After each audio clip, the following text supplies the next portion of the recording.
And tell folks, like, how did you go from the school level program to now the beginning of a statewide initiative? How did that get going?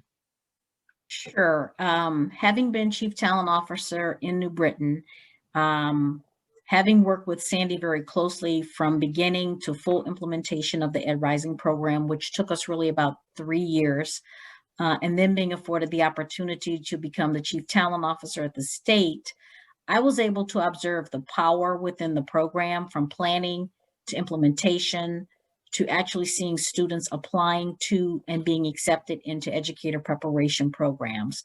So I was a believer.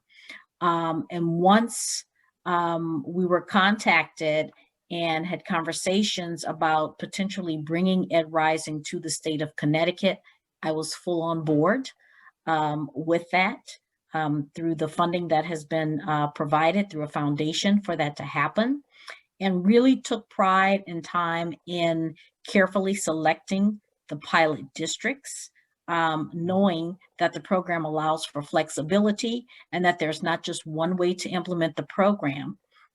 So our pilots are a variety of districts. They represent the entire state from one end to the other. Several of them are large urban districts, while we also have several small to medium suburban districts that are pilots.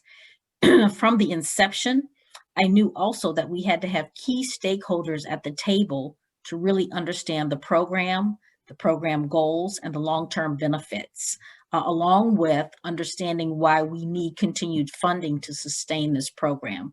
So as a result of that, I immediately pulled together an advisory board for Ed Rising that meets bi-monthly, in which we then provide them key updates, and they have an opportunity to share with us potential resources and feedback so that we can further the initiative via networking and partnerships.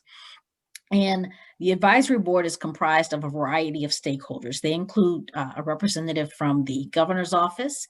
It includes a vice provost from the Connecticut State College and University System, a member of the Connecticut Association of Boards of Education, a state representative who serves on the education committee.